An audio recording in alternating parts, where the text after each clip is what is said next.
another Q&A session. Another Q&A session. It's Friday night as normal, and I've got messages coming through on WhatsApp. Let's shut that down. Always interruptions. Get rid of that. Email shut down, WhatsApp shut down. Right. Last thing for me of this working week. You're in work tomorrow, aren't you? I am. All bank holiday weekend, I will be in.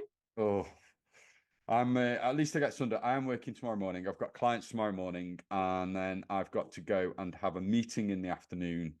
But it's a meeting in a pub, so it's not too bad. Yeah, it doesn't count, does it? And then it's hopefully a quiet Sunday, fingers crossed. But I am working, like you, I'm working bank holiday Monday. Yeah. So always the way. But no, we've got another Q&A, few questions, not too many tonight, but some interesting ones. Yeah.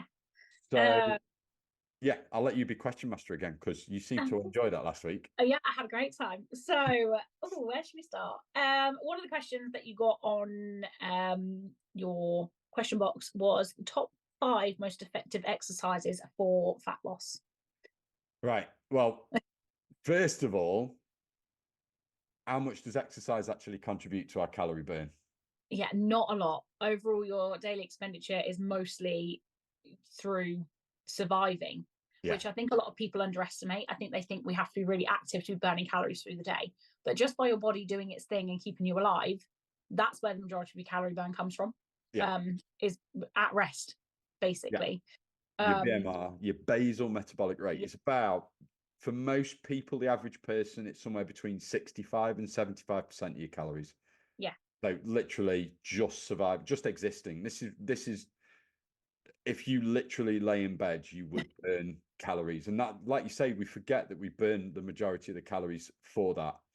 And then next bits are the calorie. Sorry. So your NEAT, it would be next one. So your non-exercise activity thermogenesis. So like everything that you just do in a day that's any sort of movement. So standing doing the washing up, or fidgeting in the day, or typing on a computer, like that's all burning calories. And it's all those little movements in the day that then add up with that. Yeah. You've also got your digestion, your thermal effect of food. You burn calories through digestion, which is another reason a high protein diet is really good for fat loss, because the body uses its like a harder process to digest. Not that's the wrong word, but like the way that it digests, you'd end up burning more when you digest in protein. And then like your top little icing on the cake is your exercise through the day. So it's the bit that contributes the least. So really, if you're looking at effective exercises for fat loss, there isn't really any that are going to be better than others, because it's not the be all and end all to burn fat. No, I mean, and there's loads of stuff there. So there's lots of little bits that you can unpick there. I mean, NEAT, people kind of go steps that account, but that doesn't really account for your NEAT, because NEAT is it's non-planned exercise activity thermogenesis. So like you say, it's the fidgeting. If you plan to do a walk, is that NEAT or is it exercise? It's one of those kind of arguments there. And it's one of those, though, that actually there is a good reason that people talk about getting your steps high, because I think people massively underestimate how important they are for health and how good they can be for you. And it's the easiest form of exercise. It's free. There's not much stress. Anyone who is lucky enough to be able-bodied can take themselves for a walk. I think sometimes people can get a bit too caught up. Oh, is this exercise? Is this not? Whereas actually, if you're getting it done. And you've got to remember, so on average, and again, these are just average figures. For every 1,000 steps, it's somewhere between 50 to 100 calories for sort of most people. And there's lots of things. So your age, height, weight will affect that. So obviously, if you are heavy, if you're carrying more mass, you're going to burn more calories by doing your steps. So just by doing 10,000 steps, you could burn an extra 500 to 1,000 calories per day. That's not necessarily always going to stay that way over time. That's something else we need to remember, is that the more exercise we do, the more used to it our body gets. So like if you start running, then, when you start, you are going to burn quite a few extra calories. You could, if you did a 30-minute run, you could burn anywhere between 150 and 300 calories over that time. say, for example. But as you become better at it, as you become more efficient, as you become fitter, more aerobically fit, your body's going to be more efficient and you will burn fewer calories. So you can't just say, I'm just going to burn, I'm just going to do a 30-minute run every single day and that's going to account for those calories. So it's a little bit more complicated. And I think actually if we also just saying, right, exercise for burning calories for fat loss, it kind of defeats the object of doing exercise. Exercise is there to increase your fitness. If you're doing strength training, it's to maintain or build muscle or increase your mobility or, flexibility, increase your movement, and so many other things, increasing your mood, increasing brain cognitive function. Exercise has been shown to help with that. So there are so many other benefits to it. I mean, I will talk about the top five exercises and that I would kind of suggest, but it's not for fat loss. It's 5 exercises for kind of, well, strength and other purposes. But I think actually your best exercise for fat loss is just going out and doing a walk, increasing your steps and getting them up to kind of 7,500 to 10,000 steps a day. Beyond that, you don't need to be doing 15,000, 20,000. There is a famous kind of online coaching group, Team RH, and I'm not going to badmouth them because I've kind of watched their stuff and I think it appeals to certain people. If I was looking for fat loss, it wouldn't necessarily appeal to me because it can be quite abrupt and blunt, but they're all about get your steps in, and they're kind of programming 15,000, 20,000 steps. And, some people, it's just not possible to do that. We've got busy lives. But if we can at least get our steps up, so if you're doing 1,500 steps, get them up to 3,000, then 4, then 5, then, that is going to have the biggest impact initially on your calorie burn, your total daily energy expenditure, and creating that deficit. But ultimately, fat loss is down to calorie deficit and consuming fewer calories than you burn. So get your diet sorted first. That's the key thing. But I guess in terms of exercises, there's lots. I mean, there are 5 kind of basic movements. You've got a lower body push, so things like squats, split squats, lunges, that sort of stuff. You have a lower body pull or a hinge movement, so deadlifts, RDLs, hip thrusts, those sorts of things.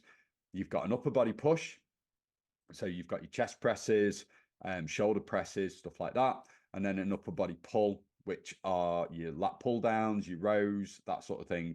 And then I would also sort of say you're looking at carries, so farmers carries, where you're carrying you're carrying heavy weights over a distance, and it encourages you to engage your core. Okay. And I get one of the questions I get asked, what are your best core exercises? Anything where you are needing to engage your core. So full body compound lifts, squats, deadlifts, presses, bench presses, military press, standing overhead press, all of those sorts of things where you've got to engage your core. They're really, really good.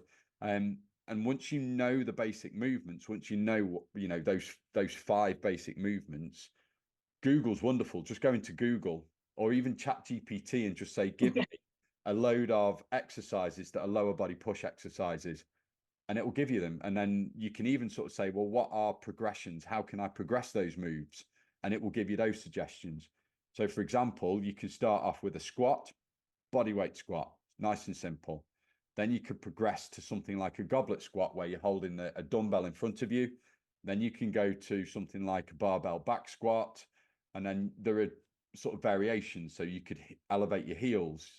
You could use a leg press if you wanted the squatting motion, but with a bit more stability. You can do a front squat if you want to load the quads up a little bit more. And, so there are lots of variations. But I think in terms of the best exercises for fat loss, there isn't really one, but I would say walking, just to increase your steps. But then strength training is going to help, I think, maintain your fat loss. That's the best way of looking at it. So training is going to be better for that because you're preserving your muscle mass, maybe even building a bit of muscle so that when you have reached your goal weight, whatever that might be, your metabolism's not going to have dropped as much because you've got your muscle mass there, and it's easier to maintain your weight there. But yeah, I think effectively don't look at exercise for fat loss. Look at it for all the other benefits. I was going to say, I think with that one, if you solely put, I'm going to the gym or I'm doing these exercises because I want to lose fat, the likelihood is you won't want to stick to it because you won't see the results just from doing certain exercises. You're not going to get those results, and that can then sometimes make you feel that little bit frustrating. You think, well, what's the point? And then you give up on it. So it's focusing on all those other reasons, like I say, the mental benefits of it, the strength for your bone health, muscles, all of those things, and actually look at the other ways to help with fat loss, like you say, getting your steps in, managing your food intake. You've hit a few things there as well, and I think for women in particular, because strength training is seen not so much now. More women are going in the gym doing strength training, which is fantastic, but it's seen, a lot of people still see it as, oh, it's for blokes, it's for men to build muscle. But for women, you've got, like you say, bone health. It reduces your risk of osteoporosis. When women hit perimenopause, you can lose 1% of your muscle mass every single year if you're not eating enough protein and you're not strength training. So you can preserve your muscle mass.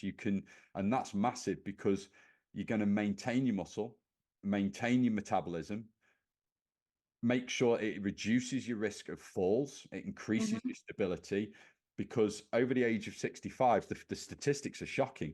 There's a high proportion of women who fall over the age of 65. And of those women who fall, because they're weaker, they've got an increased risk of fractures. And because the bone health reduces, then, there is an increased risk of complications. And it does, really quite sad to sort of say, but it does increase your risk of mortality. You're dying effectively. So yeah, look at strength training for that kind of purpose, and the benefits there. And I mean, there's a phrase, isn't it? There's muscles are built in the gym and they're revealed in the kitchen. So if you focus on that kind of philosophy, use the gym to build the muscle, get your diet sorted to reveal the muscle, and then that kind of removes that resentment. Because I think if you think of exercise as a way of fat loss, you start to resent it. So yeah, don't look at it like that. Yeah, perfect. And then another one that's more of a strength-based one is, what would you do to add mobility and flexibility into your gym routines? Or what do you do? I mean, you get loads of stuff on mobility and stretching and things like that. And you've got like the foam rollers, there's doing static stretches where you find people standing against the wall, bending their leg, holding their ankles up behind them to try and stretch out the quads. And you see this, I've seen it, I've started running again, and I see it when people run, they'll do that sort of thing. Static stretches, and the studies have been done on this. If you do static stretching before a workout, they actually don't reduce your risk of injury. Okay. And even after a workout, they don't really do that much. Stretching, doing like a big stretching routine as well, doesn't massively reduce your risk of injury during exercise. So stretching, like doing dedicated, and there will be some people who disagree with this, but the research has been done, and it kind of shows this, that stretching really doesn't massively improve mobility on its own or reduce your risk of injury. Now, that's not to say that I don't do mobility work and stretching work. I do. My mobility work, I tend to do a series of mobility in the morning just because it's part of my routine. And I do, it's kind of like a yoga flow. You can actually search it up. If you Google the world's greatest stretch, and it talks you through, there's loads of videos on there, but effectively it's just a series of yoga moves. So there's a walk out to a plank, then you kind of bring one foot up to where your hands are, and then you kind of open up the body, twist and reach for the sky. I think the moves reach for the sun. And then you repeat it on the other side and do that a few times. So that's the one I kind of do, and it just opens everything up. But in terms of stretching or mobility work before a workout, do the movement that you're going to do the workout in. So if you're doing squats, do body weight squats, and then build up to just with the bar on your back and gradually build it up. So you do maybe 2 or 3 sets of lighter weight before you go into your working sets. If you're doing bench presses, do 2 or 3 sets of lighter weights before you go into your working sets. And it's the same for rows and things like that. So, you know, if you are wanting mobility work before you work out, just do lighter weights. So like for deadlifts, for example, I'll do a few sets of light RDLs just to get my glutes fired, to get my hamstrings going, to get my back working. And then I'll go into kind of my working sets for my deadlifts. Same for squats, lighter squats, goblet squats to start with.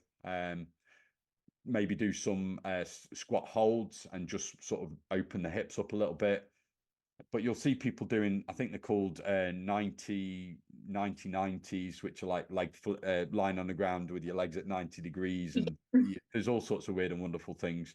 You'll get people swinging the legs. I've seen the guy tonight at the gym holding onto the bar and then swinging his legs backwards and forwards. Yeah, it can help warm you up, but the best thing to do for mobility is practice the movement. And I think you were saying, like, you said something about your squats just before so I guess it kind of links into the other thing about looking at other reasons to enjoy exercise. And I set myself 2 goals for this year, and one of them is I've been working on my back squats massively. I've not back squatted in a very, very long time. So when I started, I felt quite weak, and my top set is now my warm-up set. But when I started that, I could squat down, and it was obviously a bit shaky to come back up, and I couldn't get very low. Whereas now warming up on that weight, that's on my back, and I can like squat really low, and then I'll hold just to sort of get into that movement and then come back up. Yeah. And actually, I've not done anything specific to add mobility and flexibility into my routine other than just doing my back squats as a set, and then progressively overloading that weight. Yeah. And then over time, that's you know where we've become. And we were doing a little bit of a practice thing of my positioning and getting me like in the, you know, working on all of those things. And I was like, oh, is this going to feel heavy? This is what we warmed up on. I put it on my back and thought, God, I can't even feel that. Yeah. You know, and it actually, that then helped with mobility, because that was a weight on my back that previously had felt heavy, now doesn't. So I couldn't, but I know the movement. Yeah. So that's how you can improve. And actually, I'd say my mobility when squatting has improved, but not by doing anything specific other than the movement. Yeah, and you've got, so kind of to improve mobility, there's 2 parts. There is a way of, part of it is stretching. You have to kind of, what you're doing when you're stretching is you're training your body to kind of you're training the nerves to kind of go, actually, your body can move through a greater range of motion. But you've then got to back that up with strength training. You then have to kind of improve the strength. And if you think about squats, effectively what you're doing is you're adding a weight that's pushing you down deeper into that squat. So that is going to improve your mobility. So that's the key thing there. It's a combination of warming up, going through the motion, getting your body used to that. And that's a good idea.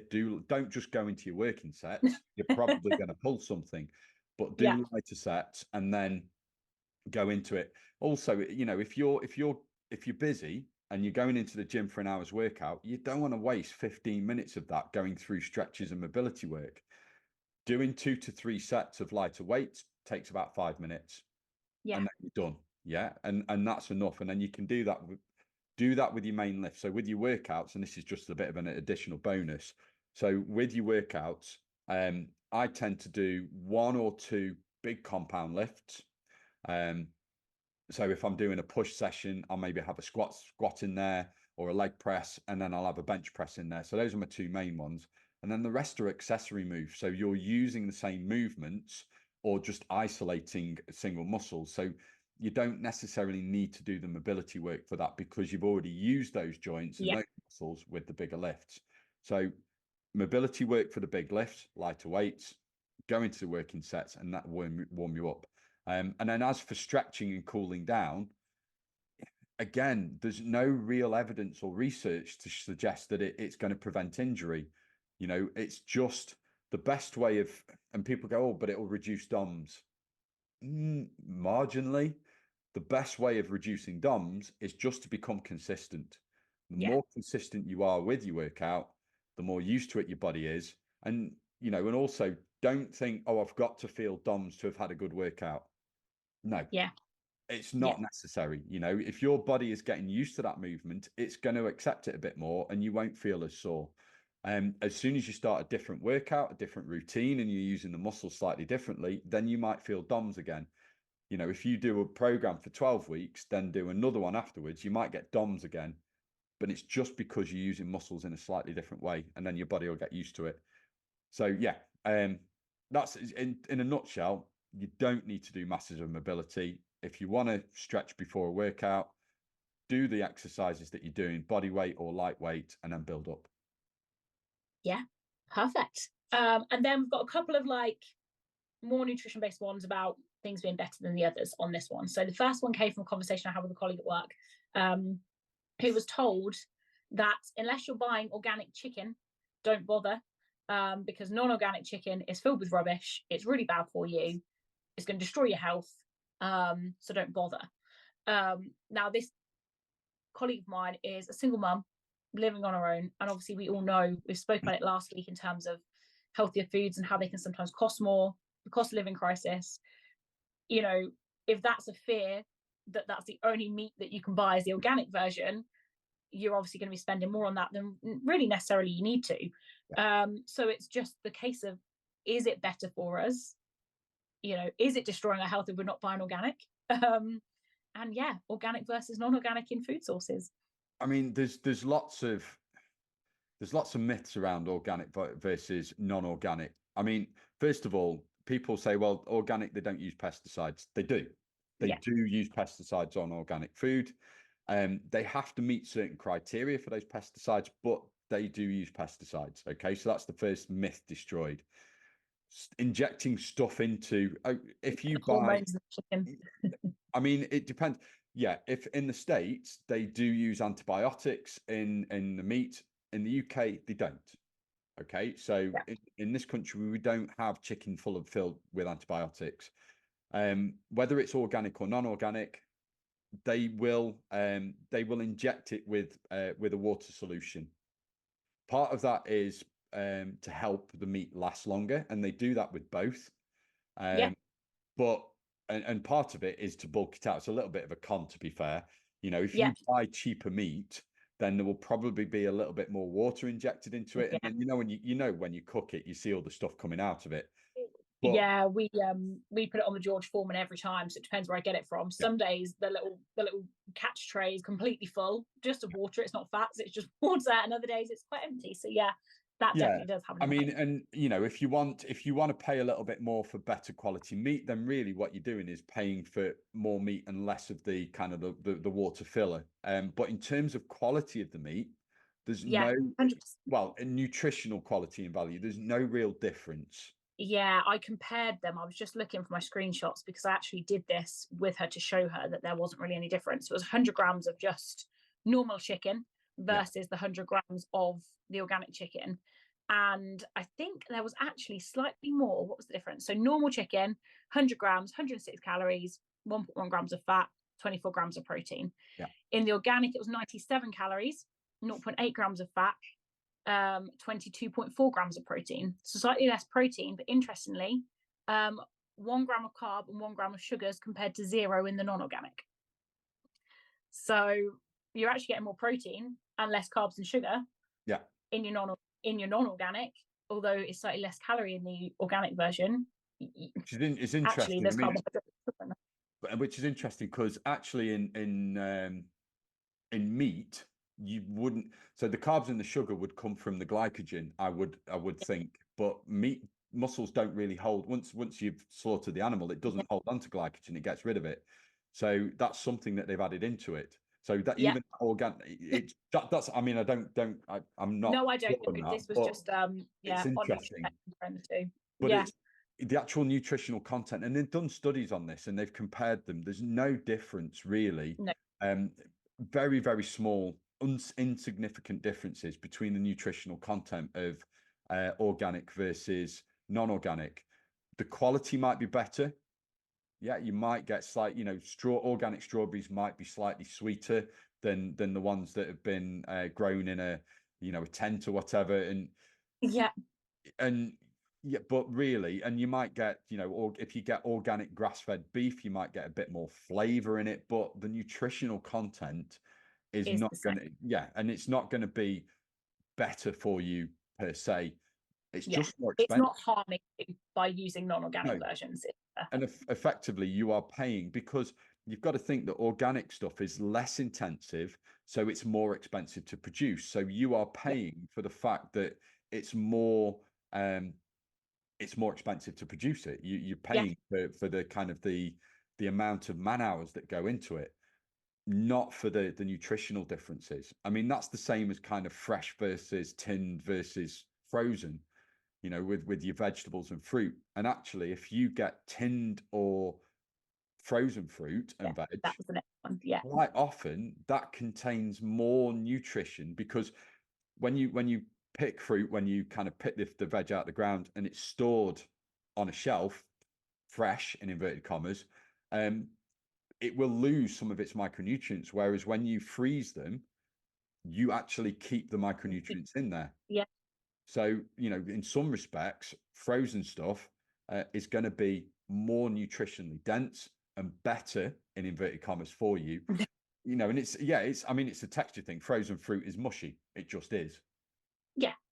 I use it for smoothie every day. Yeah, and I use frozen fruit a lot for my overnight oats, and it's absolutely fine, and there's nothing wrong with it at all. It's cheaper, and again, it comes down to cost. If you can afford and you want to buy buy your organic stuff because you think it tastes better, or it cooks better, or there's less water in it, absolutely go for it.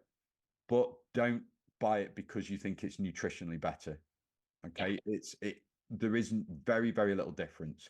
And like you say, when it comes down to kind of buying food on a budget, just stick with what you can afford, and absolutely focus on predominantly getting your nutrition from single ingredient, minimally processed foods. And we'll get onto processed foods. We'll actually do an additional thing on this today. So single ingredient, minimally processed foods predominantly make up your diet, and then some of the fun stuff that you like and enjoy, because life would be boring without donuts and cake and pizza and chocolate. Yeah. So you don't need to do that. And again, that's the same as the argument with processed food. People are like, oh, processed food is bad for you, and they lump all of this processed food in together. But actually, there's different grades of processed food, and there's a bit more kind of information coming out. I was trying to find it for a client earlier. See if I can. Grades of processed food. So they've actually done kind of 4 categories of processed food. Yeah, so you've got unprocessed, minimally processed. You've got processed culinary ingredients, processed foods, or ultra processed foods. But even the ultra processed foods, they have kind of, so that's called the Nova classification, and that was based on a study. I think that was done in Brazil a few years ago.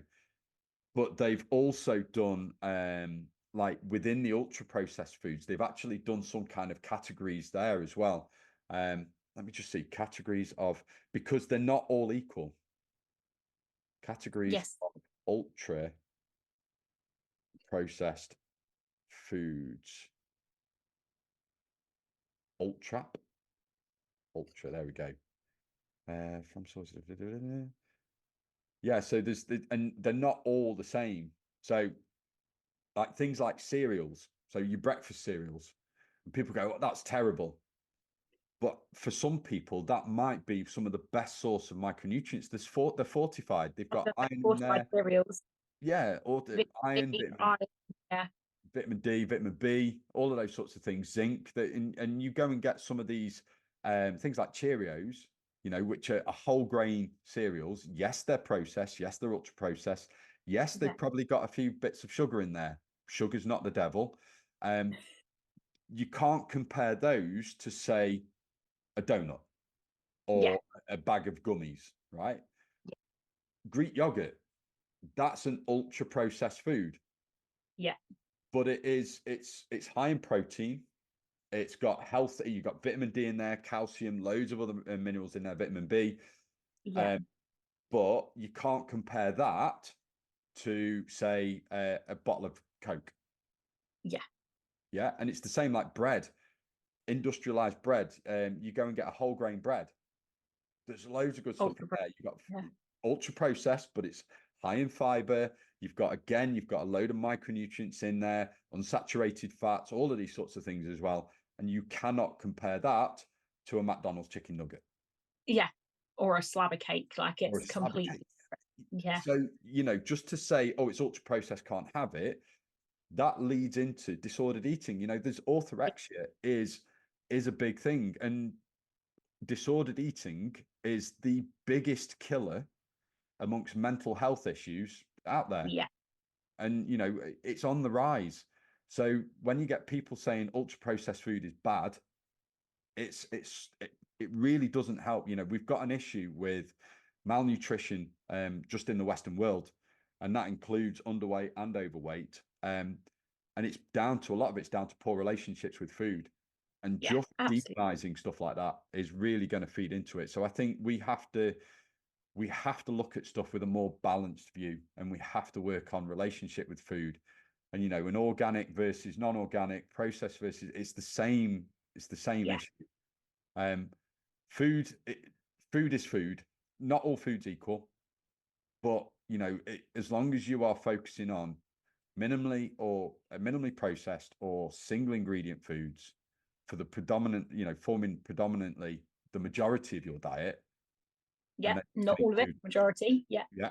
You know, sort of 70-80% coming from minimally processed stuff, and then the rest of it. But then you can include, like I say, you can include some of those other ultra processed food. If it's convenient to go and get your and cheaper to go and get your shop bought bread, get it. Yeah, you know, if you're struggling to get protein in and you need some Greek yogurt, get it. Yeah. It's not bad for you. Yeah. You know, it's not going to kill you. Exactly. And just don't overthink it, I think, is the big thing. And I just wish there's more balance. Unfortunately, you get a lot of these people who take the t-shirts off and wander around supermarkets shouting about bad ingredients. And because they're really loud and they shout about it, and they, you know, they make all these weird claims. And just as an extra side, really, I was listening to a podcast. So there's a guy I follow called Dr. Adrian Chavez on social media. He's really good. If you want some really good balanced nutrition stuff, he's worth a follow. It's a bit more science-based, but he does kind of destroy a lot of the myths. But he did a podcast. His latest one was on oh God, I've just lost me train of thought. But it was about that sort of strand of things. Oh man, what was he talking about then? Oh, I know.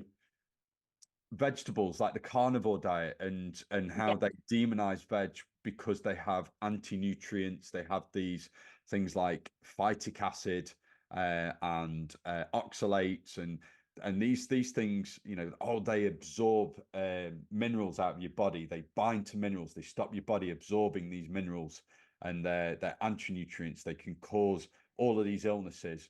And it's like, yeah, but you're taking the stuff out of context, you know. Oats. I mean, I had a big thing on oats, didn't I, over Christmas, where and people, it's poison. Overnight porridge oats are a great food. They're a superfood. In my opinion, they're a superfood. Probably gonna pee a lot, you know, that saying will piss a lot of people off. But yes, they contain phytic acid. Phytic acid combined to some micronutrients. So they combine to some of the minerals like iron, zinc, and stuff like that. And it can stop your body from absorbing them. However, it will only stop your body absorbing them from the meal you eat. It's not something that once you've had, you then can't absorb them. The other thing is that when you cook or soak those oats, you get rid of the vast majority of that phytic acid. So no longer a problem. Yeah, and it's the same for oxalates. It's the same for so there are some compounds that absorb iodine and can lead to issues with thyroid conditions. But if you cook, so the collard greens, which is quite popular in America, but if you cook it, you get rid of those substances, no issue. And it's the same for oxalates and various other bits and bobs as well. If you cook the food, it gets rid of the vast majority of those things. So there's no issues. And they've done studies on these foods in people where they've looked at the consumption of these foods and they've tried to look at the health effects. And they are unilaterally positive health effects. Porridge oats, for example, they're one of my kind of key things. Porridge oats are brilliant. They contain a substance called beta-glucans, which is a soluble fiber, which has been shown to reduce low LDL cholesterol, so your bad cholesterol. It's been shown to reduce your spikes in blood sugar and your glycemic index, so it reduces kind of your reaction. So yes, it's carbs, but it doesn't spike your blood sugar. Therefore, you don't have this huge insulin reaction, which is a normal reaction anyway, so people shouldn't worry about it. It can reduce your risk of diabetes. It can reduce your cholesterol level, your risk of heart attacks, strokes, reduce your risk of certain cancers. It's a superfood. It's great. And it's also the second or third most satiating food on the satiety index. So it's a great fat loss food. In fact, we've got one of the girls who's just finished her fourth rotation through the Shape Up program, and she has reversed her type 2 diabetes. She is officially in remission. Her cholesterol levels come down. She's lost 10 kilos and 3 dress sizes. And one of the things that she's been doing is consistently having overnight oats every morning for breakfast. So that's one person. And that is one person out of the hundreds of clients that I've helped over the last 7 or 8 years who have introduced porridge oats into their diet. Yeah, absolutely. And they're also cheap. It's another good, really good, healthy food that is cheap, affordable for everyone. And the final bit of advice, the final bit of advice I would give is that anybody who demonizes stuff like overnight oats, who demonizes foods like broccoli, like spinach, and all these good foods that contain loads of nutrients, don't listen to their advice, unfollow them, get rid of them. They are complete charlatans. There we go. Welcome to amazing. I think that's a good place to end, Will, after that little rant. That was a good one. I think we had a few good bits in there. Yeah, good bits. Yeah, and then we'll see if we get any more through for next week. Brilliant. All right, I think that's us done. I could go and have my tea now. Amazing. Enjoy. Will do. All right, it's bye from us, and we'll speak to you next week. Bye.